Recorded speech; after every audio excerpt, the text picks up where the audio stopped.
Well, you should be afraid of taking risks and pursuing something meaningful.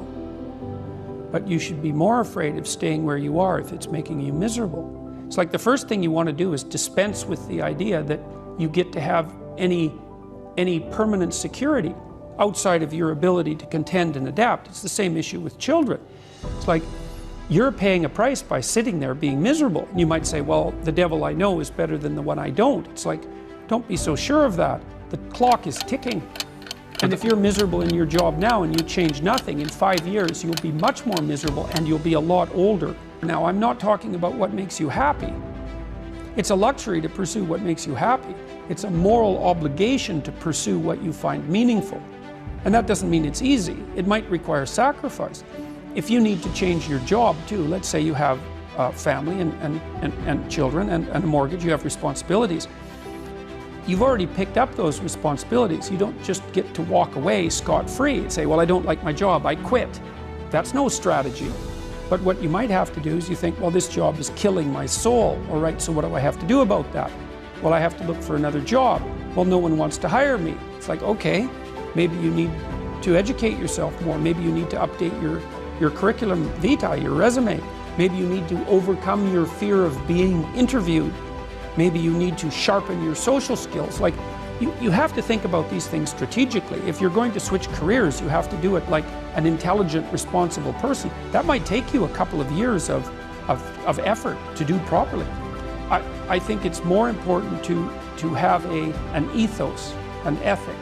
So I have a program, for example, called the Future Authoring Program, which is a writing program that enables people to develop a vision for their life and then to develop a strategy.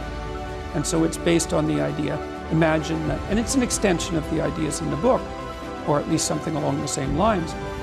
The first thing that you want to do is figure out, imagine you were taking care of yourself, like you were someone you cared for, which is rule number 2, by the way, essentially. Then you should figure out, well, if you could have what you needed and wanted, what would it be? What sort of friends would you have? What would your family relationships look like? How would you conduct yourself with your children? How would you educate yourself?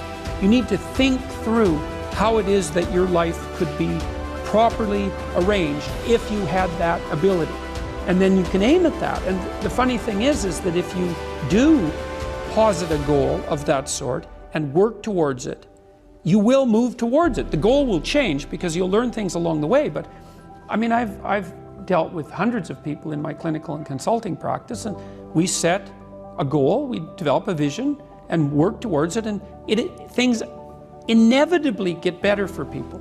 So it's not a luxury, it's difficult. It's a moral responsibility, and it isn't happiness. It's not, the pursuit isn't for happiness. I've dealt with lots of people who have anxiety disorders, you know. And one thing about people who have anxiety disorders is they are not mysterious to me. I understand, it's no problem for me to understand why people have anxiety disorders, or why they're depressed, or why they have substance use problems. The mystery to me is always why people don't have all of those things at once, because everybody has a reason to be anxious. In fact, we have the ultimate reason to be anxious because we know that we're vulnerable and we know that we're going to die. And how you cannot be anxious under those circumstances is a great mystery. It's a massive mystery. And the same thing applies with regards to depression. And then the same thing applies to some degree with regards to drug and alcohol abuse. As I said last week, there's plenty of reasons to drown your consciousness in alcohol, that's for sure. We could refer to the aforementioned anxiety and depression, not least. And so, and the sorts of drugs that people are prone to take are chemicals that take the affective edge off the tragedy of life. Back to the issue of fear. Abraham is self-conscious, that's what this commentary says, but the thing is he moves forward despite that. He's self-conscious and he knows the danger, but he moves forward despite that. And that's actually the appropriate response in the face of actual non-naive understanding of what constitutes life. Like if you're naive and you move forward, it's like, well, what the hell do you know? You know, there's no courage in naivety because you don't know what there is to stop you. You don't know what dangers you might apprehend.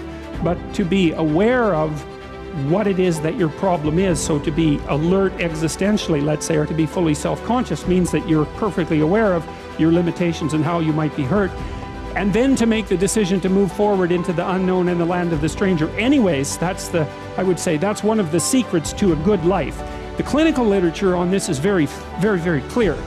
what you do with people who are afraid and to some degree depressed, but certainly anxious, is you lay out what they're anxious about, first of all, in detail. What is it that you're afraid of? What might happen?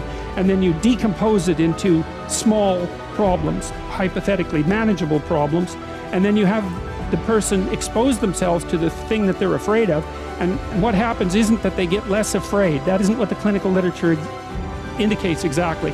What happens instead is they get braver. And that's not the same thing, right? Because if you get less afraid, it's like, well, the world isn't as dangerous as I thought it was, you know, silly me.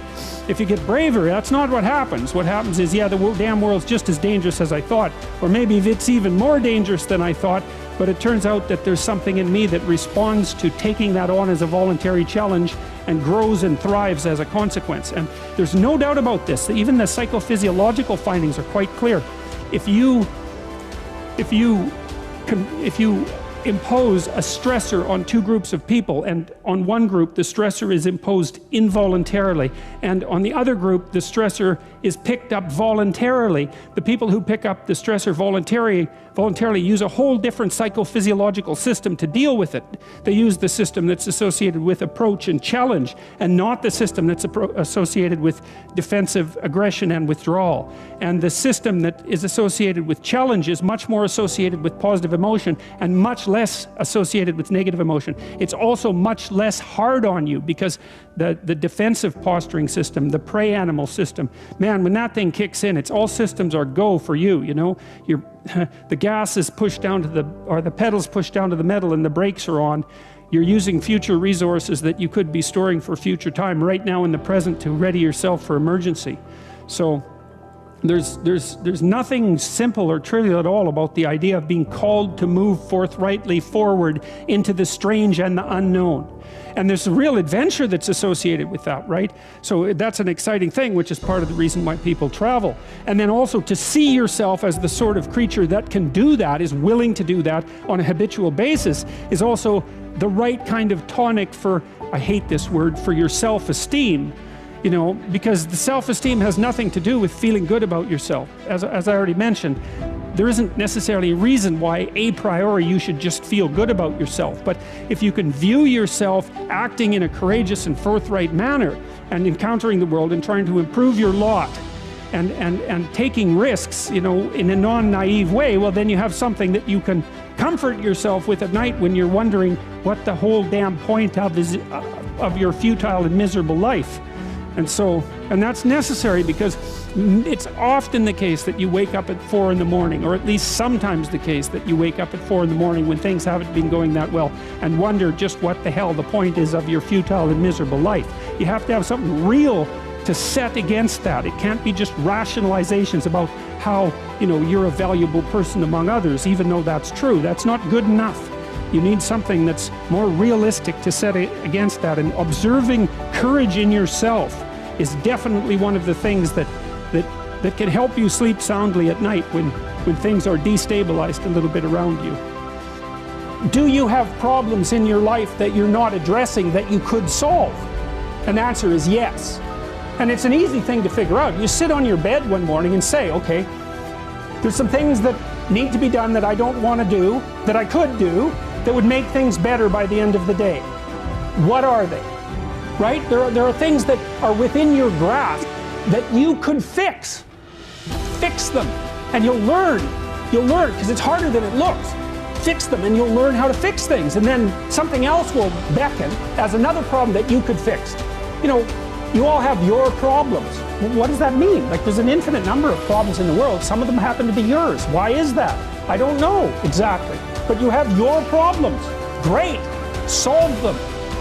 You know, one of the things I learned as a therapist, every therapist has to learn this, is because one of the things you wonder when you're first starting to be a clinician is, how do you not take the catastrophes of your clients home with you? And the answer to that is because it's immoral to. They're not your problems. They're their problems. Like, they're their life. You know, your problems are your life. You don't want to solve someone else's problems for them, because you take away the deep meaning that's to be found in having them work through the problems on their own. And then you steal the credit. Well, I can help you with that. It's like, well, yeah, maybe, but I don't help you with the next problem then. So in any case, you sort out the problems that are right in front of you, and it will make you grow very, very rapidly.